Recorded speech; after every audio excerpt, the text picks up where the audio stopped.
নাম্বারটা তো আপনার এই যে সামনে যে লিমিটটা আছে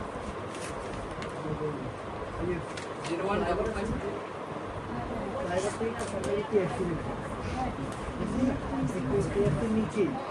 पासे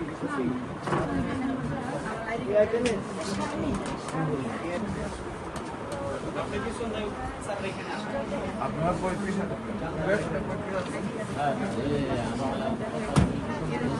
ভালো হয়ে যাবে ইনশাআল্লাহ আল্লাহ